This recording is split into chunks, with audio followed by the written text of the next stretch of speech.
Do you want to address it? Tough scene. We have to. So for those on the podcast, we're matching today. We did not plan this, but it's not like we're matching with, like Jeff always points out that sometimes we both wear a brown shirt or a black shirt and we're wearing the same thing. Yeah, for immediately, Canucks Quest, nice looks. First comment we got on the day on Twitter, Canucks Quest said nice looks. LOL. It's not embarrassing, but like it's not close to embarrassing. Yeah, so for those on the podcast, we're both wearing baby blue shirts, like a very, very similar shade of baby blue long sleeve shirts. We're matching. It's going to be, and here's the thing. So, of course, people that watch the show, they're going to get their laugh now and whatever. Every clip that we post on social from this episode, that's going to be the main thing that people are commenting about. It's not going to matter what we say on this show for all the clips purposes, because when those go out, people are just going to say nice shirts. Then they might add a word to that, but I'm not going to. I was seriously considering wearing this shirt backwards because at least it has a bit of a design on it and it would have distinguished the shirts a little bit. That's the extent to which I was potentially willing to go to avoid this, but I still don't think the design on the back was prominent enough to save this monstrosity of a look.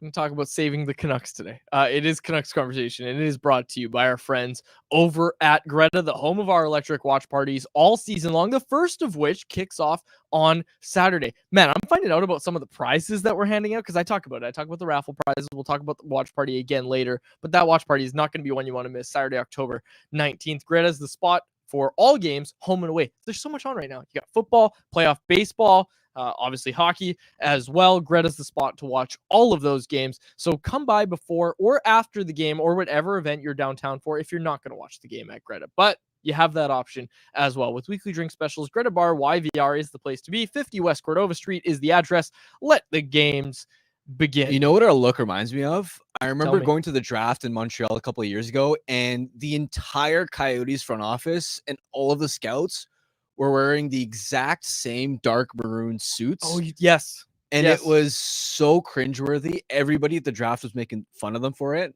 So that's the first thing I thought of. And that's coordinating too. Like that looks. Yeah. That's rough. Like you don't do this on purpose. The odds of this were so slim too, because I rarely wear anything other than black. And I also specifically with this shirt, rarely wear this. Yeah. Someone pointed out at least the pants don't match. I was going to wear black jeans today, but thankfully, we avoided that. All right, we spent about 5 minutes talking about our clothes. And quite frankly, with the way last night's game went, I feel like I could spend another 50 minutes talking about it, but we're not going to. We're going to dive into it all.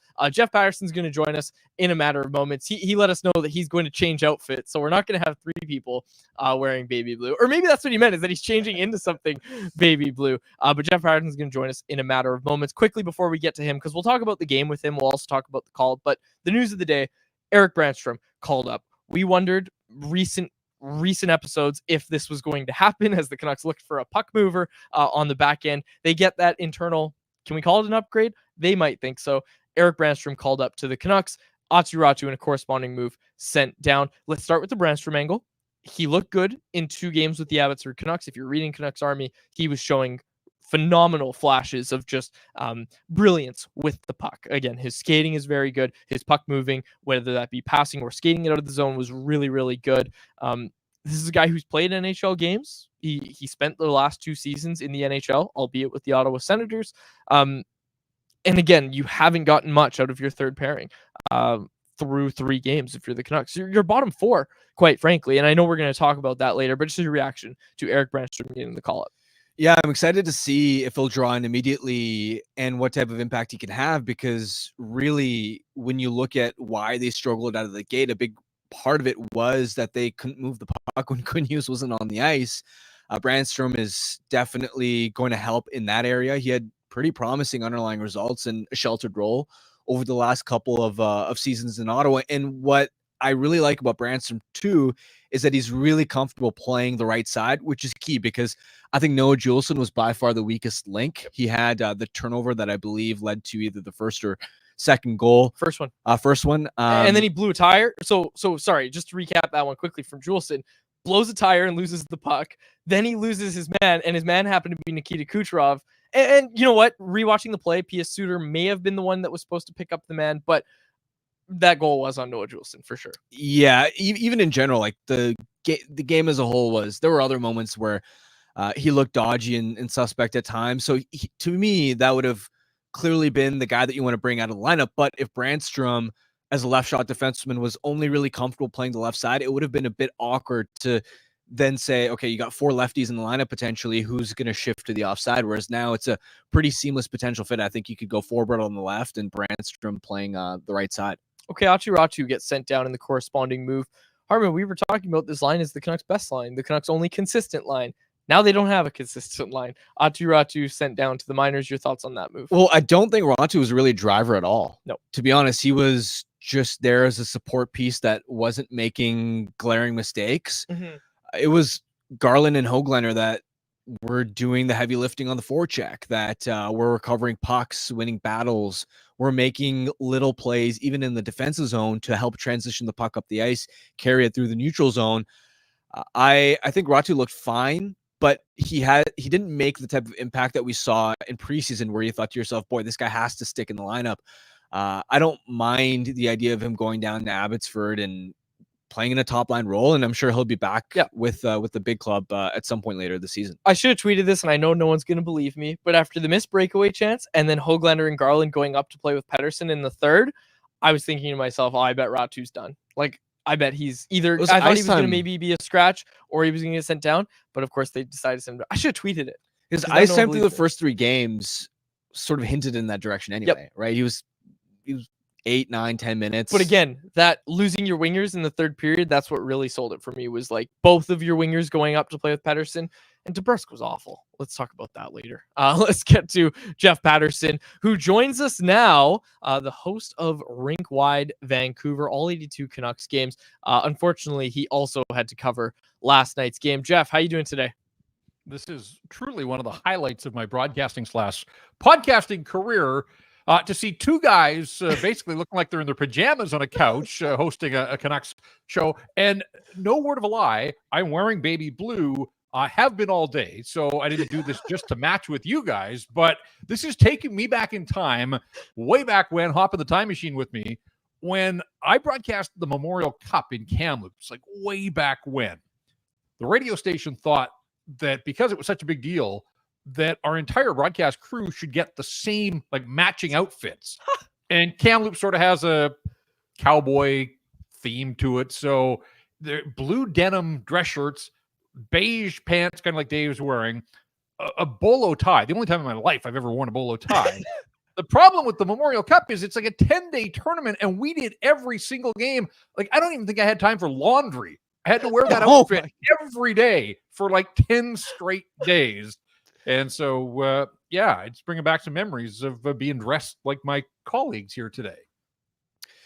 J-Pat, to go on to a more serious topic now, I guess we do have to talk about the game since this is a Canucks show. What were your biggest takeaways after the loss to Tampa? The best players haven't been the best players since the first period against Calgary, and they were dynamite then, and I think they thought it was going to be easy, and maybe thought the whole season was going to be easy and just a repeat of last year, and it's been anything but. And so a ton of heat on Petey, and I get it. And it should be there based on what he's making and just how much attention has been on him since the start of training camp. But like, JT was all world in the opening 20 against Calgary. Let's be honest, there hasn't been a whole lot from JT Miller since then. Brock Besser scored twice in that first period against the Flames. And even Quinn Hughes, who is trying. It's hard to knock Quinn Hughes in the effort, but I posted this earlier today. I mean, 18 of his 25 shot attempts have been blocked. He was lamenting that on Saturday out at UBC when I talked to him after the Philly game, and he was noticing it already. And look, you go back to the playoffs, like Nashville. I think, not that anybody ever figures Quinn Hughes out entirely, but he was having trouble generating the way that he had in the regular season against the Predators. His shot isn't going to scare teams. Like, I think teams are willing to sacrifice and put themselves in front of his shot. It's not Evan Bouchard. And so even Quinn he's got 2 assists in 3 games. It's not a terrible total, but he last year was well over a point a game. And he hasn't had many of those moments yet this season. So we can talk about, moves at the fringe and roster decisions and Branston and all that kind of stuff. But ultimately, this team's only going as far as its best players are going to take it. And these guys all went to the All-Star game last year, and they were among the league's best. And I would say it's not just Elias Patterson, that it's all of these players that have kind of scuffled out of the gate after that first period against Calgary the other night. Rick Tocchet experimented with the lines later in the third period, had DeBrusque with Miller and Besser and Hoagland and Garland up with Paterson, which I said on yesterday's show is a look that I wanted to see with the top six. Is that a top six configuration that you'd like to see the team stick with, or is there a different set of top six lines that you want to see constructed for the next game? No, I'm willing to go down that road. Look, it's still a work in progress, clearly. The offense, 4 goals. I keep coming back to that first period against Calgary. 4 goals in that period and 4 goals as a group since then. So, look, Jake DeBrusque struggled last night. He has yet to score. PD has yet to score. So I think that you're going to continue to try to chip away here and find something that works. And maybe some of this does go back to the preseason and their approach there and waiting too long to get everybody together, although nobody was saying that in the first period against Calgary. But since then, it seems like it's become a little bit of an issue. Whatever the case, and look, I've got time for Arshdeep Bains and the Arshdeep Bains story, and I hope that he becomes a full-time productive National Hockey Leaguer. But to go from out of the lineup to being plugged in on the top line with JT and Brock, and the line was okay. But this is a guy that still doesn't have a point in the National Hockey League. He's 9 games into his career yet. He hasn't looked terribly dangerous. I didn't love that look from the Canucks that early in the season. It sort of felt like a little bit of a panic and desperation move from Rick Tocchet. So other guys have to step up without a doubt. I was surprised that Daniel Sprong came right out of the lineup after 2 games. Like, I get that it hasn't worked up at the top, but I thought maybe there'd be a demotion before he would come right out of the lineup. Again, they didn't lose because Sprong wasn't in the lineup, but Rick Tocchet pushed most of the right buttons last season, and 3 games into this season, it really feels like he's kind of grasping right now and hasn't been able to hit on combinations that have been productive for the Canucks the way that they were from the get-go last year when they got off to that incredible start and just didn't look back. Right now, far too many guys are just kind of scuffling along trying to find their game. The Canucks need more from him. And I found out after the game that the numbers didn't necessarily match my eye test, but I liked what I saw from Elias Patterson last night. And again, they need more from him, but to me, that was the most engaged he's looked this season. I know we're 3 games in, but to me, like, last night was his strongest game, and I thought he was on the right side of forwards in that game. I thought there was a lot of forwards that you could have issues with last night. I thought Patterson was on the right side of that. What did you make of his game? And really just the criticism around him in the market right now. And I agree, like, again, they need so much more than him. The cap hit, all that. They need a lot more from him. But relative to what we've seen from the other top 6 guys and what we saw from those guys through 3 games, I kind of like Patterson's game last night. Well, I think you have to come at it from this angle that the bar has been lowered so far in this market for him right now, which is unfortunate. This is a guy making $11.6 million, one of the highest paid players in the National Hockey League. And people are, did you see that back check? Did you see that shot? Like, come on. This is a guy that absolutely, when he is on, has been a dominant driver of play, has been this dynamic force. This guy made scoring goals look easy on his first shot of the NHL, his first 10 games. He had 10 goals. He had 14 goals in the month of January alone in this calendar year. And we're sitting here, and Harm, you got the name Boy Genius for a reason because you're a smart guy. Explain to me how Elias Patterson has now gone 34 games, playoffs and regular season, without a 5-on-5 goal. 34 games, the last 34 times he's put on a Canuck uniform. He has not scored a 5-on-5 goal. Like, that's hard to do. And yet, here he is. So, for the people that say it's just 3 games, it's not just 3 games. This is a continuation of what we saw last year. And so the bar has been lowered to the point, Dave, that if he looked a little more engaged last night, yeah, maybe he was. But on the bottom line scale, there's nothing to it. This team is winless through 3 games. This is a guy that had 6 points in his first 3 games last year. First player in the NHL to 25 points last season. And here he is with a shot here and a back check there. making $11.6 million. It's just not enough, not nearly enough. And, if he's going to play with Garland and Höglander, you're hoping that these two sort of energizing forces are going to prop him up when it has to at some point turn and have him making those guys around him better. And it's just not there. And, the hockey club has to do what it can to sort of help him along, but ultimately it's on him to find out and figure out like what made him that dynamic force in January to the point now that he just looks like a shadow of himself. And I do wonder at some point, like, do you just go back to like Lotto Line had that run through New York on that road trip in January, even in the short term? Like, do you just load up and try to get the mojo going for any of these guys? Tocchet seems reluctant to go Lotto Line, and that's fine. But I just wonder in all of this experimenting and trying to find line combinations that work, if at some point he arrives at that conclusion, just to jumpstart all three of those guys and try and get this thing moving. What do you think is missing from his game right now compared to when he's at his best? Like the individual parts of his game, whether it's his skating, decision making with the puck, the shot, like what attributes aren't there right now for him?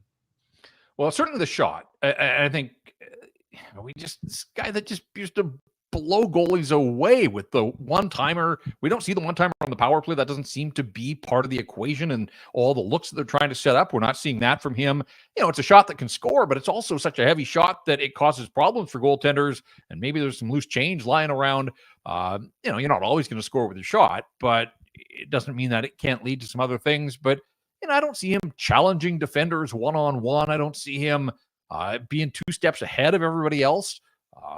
And I think when he's been on his game and he's been at his best, just playing off the instincts that made him the high draft pick, that have made him, like, it's in there. He hasn't forgotten how to play the game. But again, it comes back to nobody's going to feel sorry for him. Nobody is going to pull him along.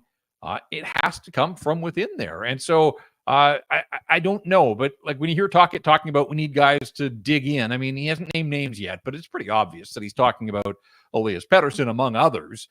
And I think that's a good way to play it. He just doesn't feel as invested in any of these games as he did when he has been at his highest heights. So hard to figure out. I know there's a lot of armchair analyzing from afar. We're not inside his head. And, does the pressure mount when you're making what he's making? Yeah. But it also comes with expectations because he's done it in the past. And again, I think it's going to be really difficult for the Canucks to get back to the levels that we were at last season if arguably their most talented. I won't say their best player because Quinn's in that conversation and JT when he's on, but just in raw natural skill. I think Elias Patterson is probably the most skilled player that they've got. And if he's only at 60% of his top speed or that top year, it's going to be difficult for him, and it's going to be difficult for the Vancouver Canucks to get back to sort of the top of the Pacific Division. Jeff, the roster move today, Erik Brannstrom up, Aatu Räty down. Just your thoughts on that decision. Yeah, Räty was the easy one, doesn't need waivers, so Baines was up, and again, I think he was all right, where they've got players, whether it's Suter, whether it's getting Nils Amon back in there, they've got guys that can play center lower in the lineup, so I'm not surprised that Räty is the odd man out. Really curious to see where it goes from here for Erik Brannstrom. Nice start on the weekend for Abbotsford. A left shot guy, but the issues have primarily been on the right side, whether it's Juleson, whether it's Desharnais, even Tyler Myers, who, to me didn't look 100%. It was great that he's able to play as quickly as he was after the injury the other night, but didn't love the defensive work on the 3-0 goal there early in the third period. So the issues are the right side, both short and longer term, I think. Does Brannstrom slide over, and do they inject this guy in his first game as a Canuck on the right side? Is Derek Forbort going to be guilty of just being a left-handed defenseman who might come out of the lineup? And if that's the case, like at this stage of his career, if Forbort doesn't play every night, not the end of the world. But I am curious to see. I also wonder, too, Brannstrom hasn't officially been recalled by the Vancouver Canucks yet. Like, the team hasn't acknowledged the move. So I'm waiting. Are they waiting till the end of the business day just for cap implications and a little bit of savings on this day? Guys, it's a long way from here to Sunrise, Florida. Like, he's not going to get a practice in. Maybe he gets a morning skate if they have a full morning skate. do they inject him right into this lineup sight unseen, or does he watch for a game, and do we look for him to maybe make his Canucks debut on Saturday in Philadelphia? I don't have the answer to that, but I just the sheer travel, the logistics of getting from Vancouver or from Abbotsford to Vancouver and then to Sunrise, Florida, not an easy trip. Trust me, I've done it, and it's just a long, long day of travel. So we'll be interested to see if they plug him in, but can they wait? I suppose is the other part of that question. After what we've seen here through 3 games where there have been way too many defensive breakdowns, and right now it just feels like anytime they break down, the puck is winding up in their net. So issues at both ends, and I think for anybody that's watched the games, it's not a huge surprise that this team is still searching for its first win 3 games into the season. On a scale of 1 to 10, how worried are you about the team right now? Only 3 games, but just big picture, where's your concern or worry level from 1 to 10? Oh, I thought you were going to let me play Family Feud here for a sec. I was excited about that, but someday down the road, not today. Yeah, look, I don't want to overblow this. The Canucks have a ton of talented players, but I can't sit here and tell you that I'm not concerned about a few areas. Goaltending was always going to be an issue. Look, I thought it was important for Artur Silovs to have the performance that he did last night. Obviously didn't deliver a victory, but based on what we saw on opening night, was a whole lot better there. And let's see what Lankinen does. I would assume he gets to start against the defending Stanley Cup champs, but the issues on defense aren't going away, and maybe are getting louder by the game here. And then, as we talked about top end, just some consistency. I want to see that from all those guys. So 1 to 10, I'll say 7. That leaves room for growth in my concern level, but I think it shows that it's not an insignificant total at this stage. Look, just go back 2 years ago when they fell behind so early in the season and then had to play catch up and chasing, and then you start to lean on your top players way more than you ought to have. This is a team that thinks it's way deeper now than it was 2 seasons ago, but coaches are coaches, and habits are just as such that, when you're down and you're needing results, all of a sudden you just turn to your best players, you play the wheels off them, and that's generally not conducive to long-term success. So, yeah, I mean, I think there are some red flags around this group now they're just not playing that Rick Tocchet, Staples, and structure hockey that we got so accustomed to all of last season. The new guys, just as we close out here, Jeff, I'm trying to think which new player has impressed me the most. Vincent Desharnais is a healthy scratch.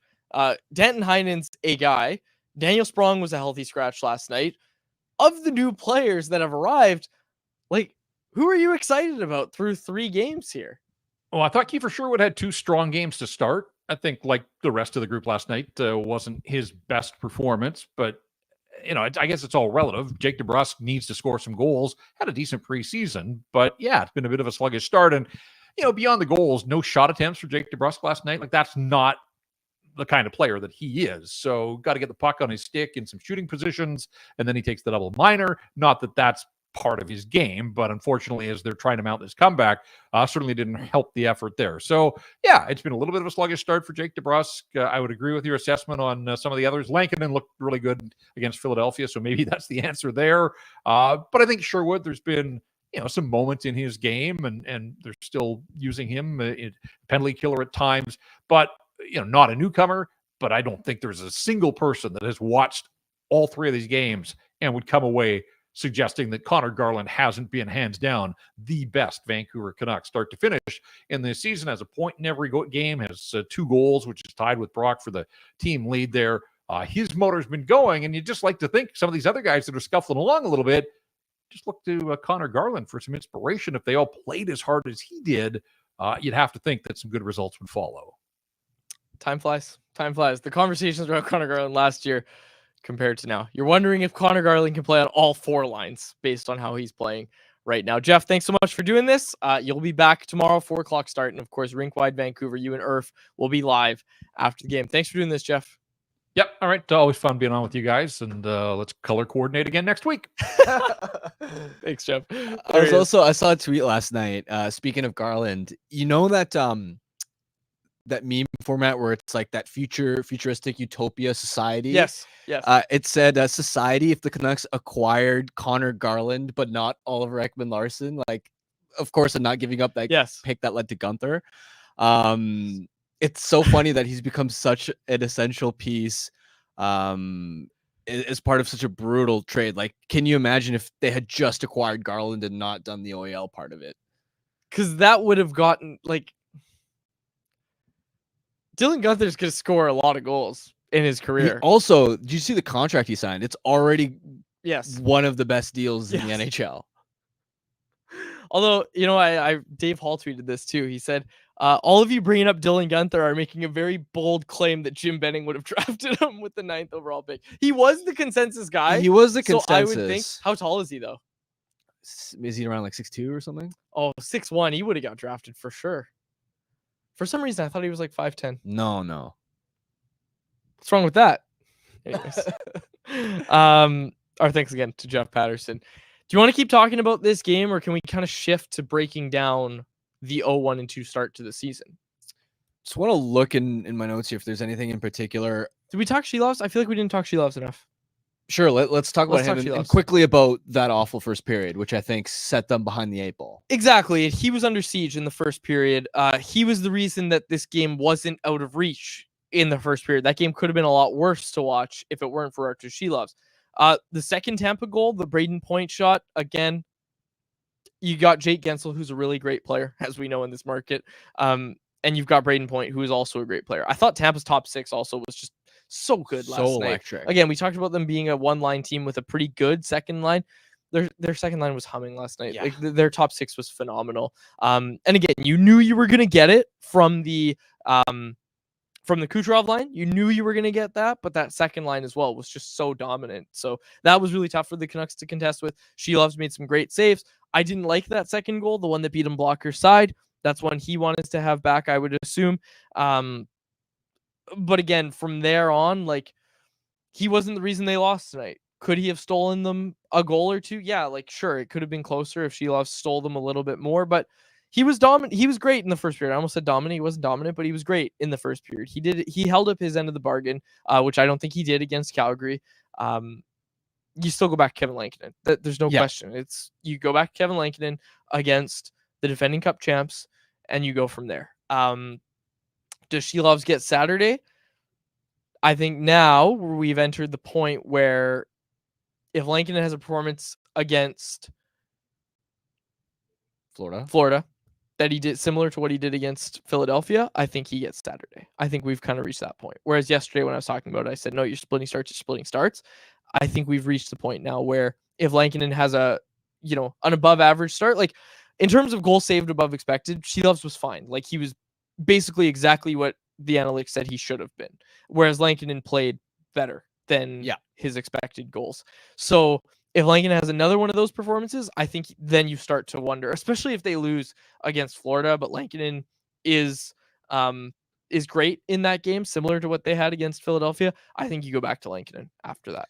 Yeah, I agree with that take there. I think when I look at that first period as well, there were two things that stood out to me as far as why they were outplayed so heavily in that first frame. Number one is just a transition game. The difference between these two teams. I mean, nobody's actually gonna want to go back and watch that period, but if anybody did, just you would notice immediately the difference in how quickly, decisively Tampa was moving the puck up the ice as a 5-man unit, how every pass was tape to tape, how all their players were so well connected off of exits through the neutral zone, off entries, even making plays high in the offensive zone. They were just zipping it around at such a high speed with so much precision, especially when that Kucherov line was on the ice, that they were burning as soon as the Canucks would lose possession of the puck, Tampa was coming at you in waves. And when you compare that to when the Canucks would get possession of the puck, it felt like they couldn't connect 3 passes together. And even if, let's say, a forward was carrying the puck through the neutral zone, it felt like he was on an island without passing options, in the sense that there was nobody else really supporting the puck. The other thing that stood out was anytime there was a 50-50 battle or a broken play, Tampa seemed to come away from those contested puck situations with possession almost every time. Like they just straight up outworked the Canucks in that first period as well. So I think that sticks out as far as why they struggled to control play in the first period. And it's unfortunate because through the first handful of minutes of the second period, the Canucks actually started to play really well in the forecheck, give Tampa some fits. They were generating some legit chances, and you felt like, okay, they're only down a goal. Can they find a way to claw back in? They draw a penalty.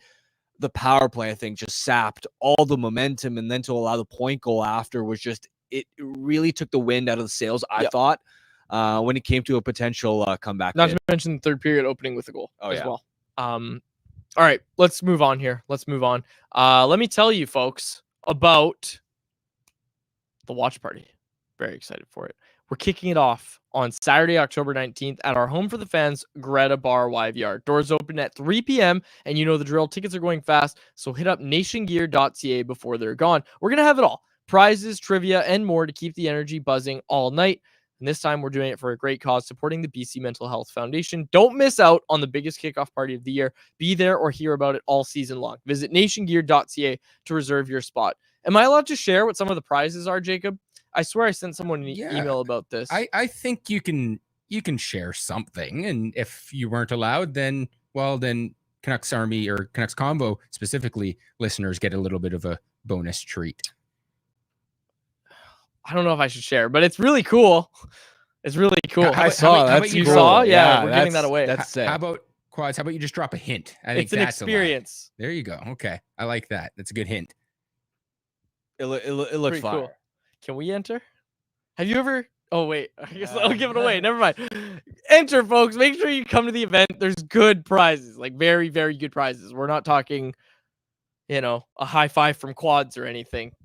It's gonna be a good time. Mariners tickets. Yes. It's the bar's a lot higher than that. Yeah. There's some good prizes. World Series tickets, right? Yes. There are some very good prizes, so make sure you hit any down. day, right, Quads? That's right. It's gonna hit.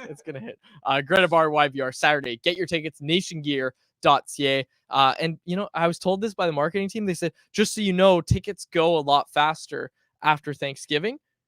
And it's true. Like, a lot of people are done with the long weekend, and like we've gotten an influx in the past few days of just people being like, okay, I need to go. So folks, don't miss out. Nationgear.ca. Okay, Harman, what's gone wrong for the Canucks in the 0-2-1 start? And I'll give this as a positive. This came from Blake Price, our pal over at Secarson Price, the price of Secarson Price. If the Canucks win tomorrow, and we're going to preview tomorrow's game, 1:00 start tomorrow, folks, for Canucks Combo. If the Canucks win tomorrow, they're going to have 4 points in 4 games, which Blake pointed out is exactly how they started last season. There's context, obviously, of how those games were won, how those games were lost, and everything, and how these games have been lost. But to know that it would be the exact same point total as last season, it makes you at least feel a little bit better about the start. Yeah, I was also curious after they lost last night. I went back and was curious to see how many teams started the same way as the Canucks as far as only picking up 2 points in the first 3 games of the season. Now, this isn't the entire list, but here are some examples of teams that were among the group. The Florida Panthers, who of course won the Stanley Cup. Yep. The Edmonton Oilers, who reached the Stanley Cup final. Yep. The Nashville Predators, who of course made the playoffs. Yep. The Winnipeg Jets, who finished second in the Western Conference. Yes. And the Washington Capitals, who also made the playoffs. Now, of course, there were also rebuilding teams in there that had the same start that obviously didn't make the playoffs. But you've got both teams that reached the Stanley Cup final and Winnipeg, who finished second in the Western Conference, plus another couple playoff teams. Like, in the grand scheme of things, yes, there are some reasons to be concerned. And there are, like, when I think about, Paterson's form, when I think about the goaltending situation, the bottom 4, like, those are legit question marks surrounding this team. And those could have an impact as far as, okay, if the team makes the playoffs, could these be issues come postseason time, and could that hinder their ability to go on a deep playoff run? But as far as just, first of all, you got to make the playoffs. Yeah. I'm not really worried about that yet.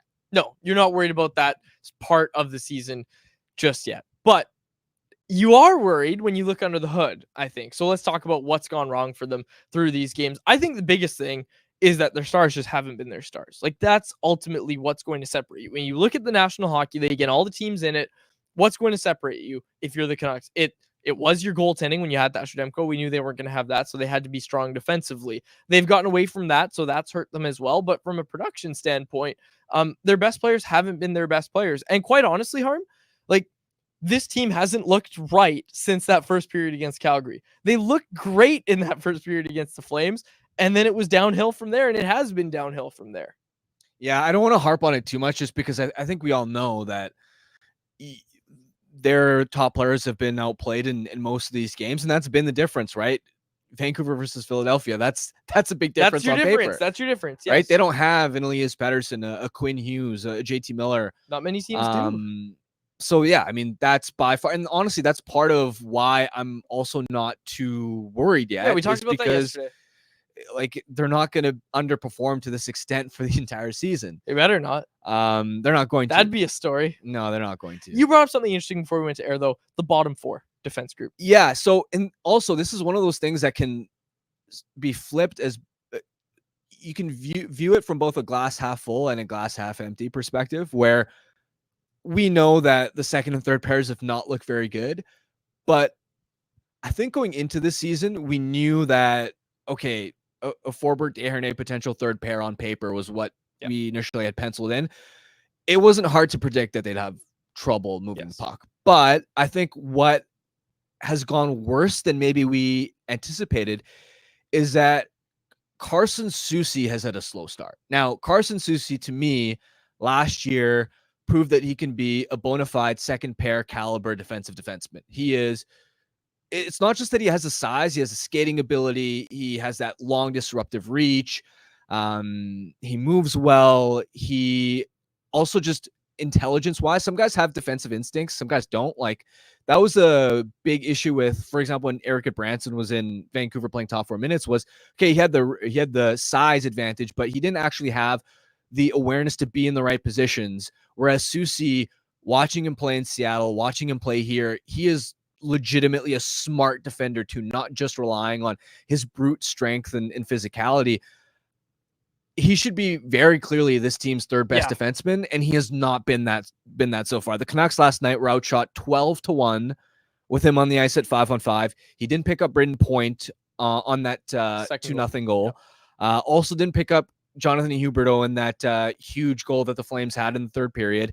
And for the season as a whole, the Canucks have been outshot 26-9 with him on the ice at 5-on-5. So I think him having a sluggish start is making the bottom four look even worse than it should be, if that makes sense. So do you look at it in the same way as we're talking about the Stars, where it's like, okay, well, we know Carson Soucy's not going to be this bad all season long, so eventually that bottom four is going to get better.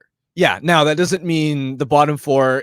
I'm not predicting that. Yeah, it's Soucy will play better.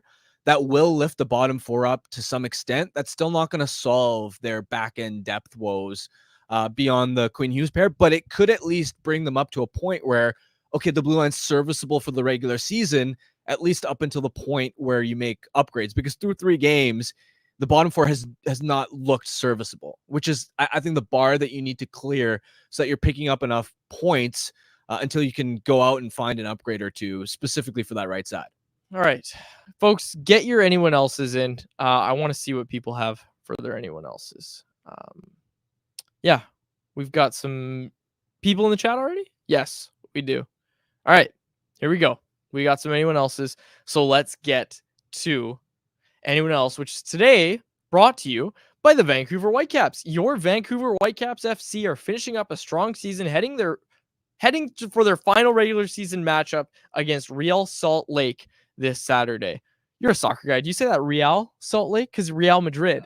Or is it just Real because it's U.S.? No, it's supposed to be Real. They Real the Spanish. Real Salt Lake. Real Salt Lake. Yeah, which Salt sounds Lake, so funny. As in Utah? As in Salt Lake, Utah, yes. Home of the hockey final club. match against I Real. didn't think it'd be the same as like the Real Madrid. Like, okay. This is where we need Blake Price in here, MLS broadcaster. That's Blake right. Price. Yeah. But yes, it is Real Salt Lake. You looked it up? No, I know for sure it's Real Salt Lake. So I'm not going to say Real Salt Lake. No, don't say Real. Real Salt Lake this Saturday. Canucks, Whitecaps. I'm going to restart this. This is anyone else. Brought to you by the Whitecaps, who are finishing up a strong season, heading for their final regular season game against Real Salt Lake this Saturday. Though it's coming down to the wire with decision day looming, the Whitecaps FC have officially clinched a playoff spot. Playoff tickets will be on sale shortly. As listeners and viewers of Canucks Conversation, you can get in on the exclusive pre-sale by texting CAPS to 604-305-4530. For more information, visit whitecapsfc.com. Apologies to Real Salt Lake. They're not the one sponsoring it. Vancouver Whitecaps FC. Love the folks over at the Whitecaps. Go get your tickets. Go get your tickets. Real Salt Lake. It's a good name. Okay. Let's go. Let's get to anyone else. This one from Nar. Have you thought about it more? Because it's a similar question to yesterday that you said you need more. Oh, come on. You can't ask Give me Rasmus Anderson. Remember last year when I came out and said, oh, Elias Lindholm and everything? No, Elias Lindholm's going to be too much to get. What'd they do? They went out and got Elias Lindholm. Get me Rasmus Anderson. I don't care how you do it. I'm telling you I want Rasmus Anderson on this team. That's just what I'm telling you. You know who else wants Rasmus Anderson? The Edmonton Oilers, the Dallas Why Stars. would they trade him to the Oilers? That's in division. Battle of Alberta. Nope. Not happening. Well, the point is there's going to be a lot of competition for his services. Sure. I mean, we talked about this a couple shows ago that there's so many teams that look a top 4 right-handed defender short. And so if Anderson ends up on the first of all, they're 4-0 too, which I'm not buying the Flames as like. I want to talk about that. Okay, yeah, go on. I'm not buying the Flames as like a playoff team, but they're going to have to fall out of the mix. Otherwise, Anderson's got another year left on his deal.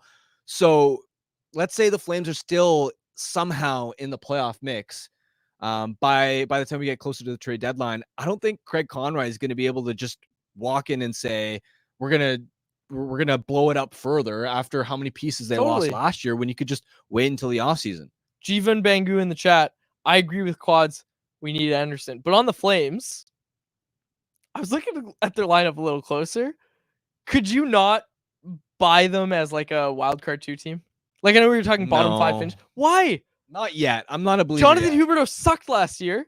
If he just plays like half the player that he was in Florida, okay, I'm starting to buy the Flames a little bit. Robert's got my back. Robert here runs the socials. Top line Andrei Kuzmenko. He's power play 1 Andrei Kuzmenko. Well, so Mackenzie Weegar. Here are my now name like I'm gonna cover the screen. Rasmus Anderson. Name the other Flames defenseman. Robert, help me out. Martin Pospisil. Connor. Well, he's not a defenseman. No defenseman. Why'd you name Pospisil? He's a forward. Hey, Robert. There you go. That's my point. Okay. So the back end is a little bit frail. I understand that, but right now, a little bit. You've got Mackenzie Weegar running his own pair. You've got Rasmus Anderson running his own pair. Why can a team that has those 2 guys on running their own pairs pretty successfully so far? Why can a team with those 2 guys on 2 different? Is that a better defense group than the Canucks? No, it's not. It's close. It's not. It's close. It's close. It's been 3 to 4 games. Okay, Quads. I'm saying that yes, that defense group is not great, but top pair Miromanov. You're buying that. I'm buying. Do you even know who that is? I'm buying Mackenzie Weegar on that pair. All I'm saying, I'm not saying they're gonna. They have 2 good defensemen. I agree. They have 2 good defensemen. So do the Canucks right now. They have 3 good defensemen. Soucy's gonna bounce back. You just plus said 1. Soucy sucks. I said he's had a sluggish start through 3 games. That doesn't mean you're not buying a bounce back. That's what you said. And they also don't have Quinn Hughes. They don't have Quinn Hughes. I'm not saying they're better than the Canucks, but I'm saying I could see that team not being a bottom 5 team and actually contesting for a wild card 2 spot. I don't think that's a crazy take. Look at the forward group. You've got Nazem Kadri. Show me who else. I don't think they're making the playoffs. Martin Pospisil. There you go. Who you thought was a defenseman. He's a 3rd line forward. But again, you've got Jonathan Huberdeau. Like you've got Jonathan. You say that as if he's an asset. Come on. Like he's going to be better than last year. He's already playing better than last year. Yeah, I mean he probably will. But who's scoring 80 points on that team? You have to hope Jonathan Huberdeau. Well, it's really hard to make the playoffs if you're relying on like your top scorer being like a 70-point guy. If you've got like a bunch of guys that are in that range? Like you can't tell me Andrei Kuzmenko, Nazem Kadri, Jonathan Huberdeau. To do the Huberdeau. Seattle thing, which maybe can work, but usually for a doesn't. wildcard 2. I'm talking wildcard 2. Like I can buy them as a wildcard 2 team. I can see them sort of like escaping the bottom 5 and being one of those teams that finishes like 10th or 11th. You could see them basically maybe. being the Canucks But- from like 2018 to 2020. Yeah, but I don't see them legitimately contending yet. I'm not sold fair, yet, fair. especially because Neither am I. I'm just starting to like, buy it a little more. even a Vladar Wolf goaltending tandem, even though Wolf, I think he's got some good Yeah. potential to develop into a starter Yeah. one day. I don't feel great about their goaltending situation. Yeah, it's 4 games, man. I'm Canucks not Quest buying in the it. chat. The Flames have potential to cause some trouble, but the top Western Conference teams should crush them in the end. That's fair. Ultimately, that's what I'm thinking. Is it's like you got a ragtag group of guys that are just coming together and they're playing hard. Like you can't measure heart harm. And ultimately, right now, that's what I see. Is I see a lot of heart on that Flames team. I do, and it is short. It's a short sample size, but I can already start to buy them as like a wild card 2 team. I I'm don't. not there yet. I definitely don't think it's a bottom 5 finish, which is where I think we both had them, right? Heading into the Yeah, year. Not yeah. to mention those young guys are playing pretty well. Like I We'll like what I see. I from just don't Carter's see area. enough top end talent. Is that Coronado kid still in the lineup? There you go. Matt Coronado. Robert, Best you know what? player I last night. I could have turned that mic on for you. We had a whole conversation about your Flames. And Oh, that's hilarious. Yeah. Well, next time, Robert's going to be our Flames correspondent that sits in studio to help me name players in the lineup. Yeah. I can't pronounce his name. I'm sorry. Kumsmalski in the chat saying Quads is way out to lunch on this one. I don't know. I get wildcard 2. Like I'm starting to be able to buy it. Harm. Talk to me in a month. Let's see where they are. Fair enough. Remember when the Ducks had a good start last season? Was it? And I even bought into that. I was like, oh, the Ducks Yeah, that's right. I are forgot. arriving sooner The than wagon ducks. expected. The wagon ducks. And then what happened, right? Like, remember one year the Buffalo Sabres for like a month or 2 were like number 1 in the NHL. This Yeah. was like a couple of years ago. I think that was 2-3 years ago. 2 years ago. I remember that. Yeah, they had Tage like Thompson mania. it was Tage Thompson's big offensive year, and I think it might have even been as late as U.S. Thanksgiving when they were like second in the Atlantic or first in the Atlantic, and then they fell off a cliff. Yeah, it's been 4 games, man. Those are my new. You remember Wagon Ducks last year? Wagon Flames. I'm trying to get anyone else in the chat. Jacob, do you see anything good? I'll look through and No offense pop to our them for you. listeners. Listeners, get some anyone else's in, please. I like this one Yeah. from Nar. Nar, I'd like to introduce a new statistic I'll be tracking called PFD. PD falling down. He's going to track how many times PD falls down in the game. Nar, if you want to do that, you're in the chat every day. Just tell us the day after the game. I'd like to know, not to rag on PD or anything, but I'd like to know. Feel like that number is pretty high. Yeah, when he struggles, he does have a tendency to get knocked off that's the the puck other lately, thing, though. a lot, but I feel like I noticed that more down the stretch in the second half from the All-Star break onward and maybe even the playoffs than I did like to start the season. Maybe I just haven't No, I caught think you're all right. the I think times. you're right. I did notice it last night. He was falling down last night. I thought it stood out as a noticeable problem down the stretch in the playoffs for sure, though. He's never been a great skater, but he's never been like fall down that much as we saw down the stretch last year. Bad skater. I don't want to say never. I think he's That much, always had some stretches where that's been a criticism. Mm-hmm. Yeah, absolutely. That's fair. Here we go. This one from Ethan. We'll close on this one. How can we improve chemistry on the team? This is the other thing, and I brought this up with Jeff. I was thinking about it. Like all of the new guys are struggling. Is that a coincidence? Did the Canucks just miss the mark on every new guy they brought in? I don't think so. I lean more towards this idea that maybe they are just learning a new system and maybe there's this stuff going on. But I don't like making that excuse because at the end of the day, Harm, every team has new players heading into a season. I just think it's interesting that every player that they've gotten has seemingly struggled a bit. I also think part of it comes down to if the players around you are performing well, it's a lot easier to look at. We didn't talk about Jake DeBrusk very much. He had a really bad game last night, I thought. Yeah, well, that's a perfect example, right? I bet you if Petey is going as well as he can when he's on top of his game. Like, remember when Elias Patterson turned Anthony Beauvillier into a viable top 6 forward? Yes. Right? So we know that when he's playing at an elite level, Patterson can make damn near anyone except for Ilya Mikheyev look good in a top 6 role. So if Patterson was firing on all cylinders, I bet you DeBrusk all of a sudden has a lot more touches with the puck in dangerous scoring areas. I bet you DeBrusque has more time and space to find open pockets because Paterson has that ability when he's playing well to just draw defenders towards him when he has the puck. And same goes to a lesser extent with, Heinen playing on the top line originally with Miller and Besser. If Miller and Besser were clicking right from the get-go, I bet you Heinen would have been able to make more of a mark, maybe even Sprong, right? Yeah. Like if Paterson and DeBrusque were going, now all of a sudden Daniel Sprong doesn't have to do as much. He just needs to finish his chances off the rush, for example. So I imagine that a lot of these new guys, part of it, of course, is getting used to new environment, new line mates, new team, new city, new system potentially. Part of it is also just when their line mates get going, I bet it'll be easier for them to get going too. This one from Nux Forever 88. We'll close out on this one. He said, TBH, I don't get this whole Arshdeep Baines experiment. Cool, feel-good story, but what exactly has he done that keeps getting top 6 minutes? My complaint, and again, he hustles, it's great, but Jeff pointed out, he doesn't have a point yet. Like, he doesn't have a point in his NHL career. My thing is that whoever's in your top 6 should be in your top 6 when you're trying to come back in a game in the third period. And Arshdeep Baines wasn't at that spot.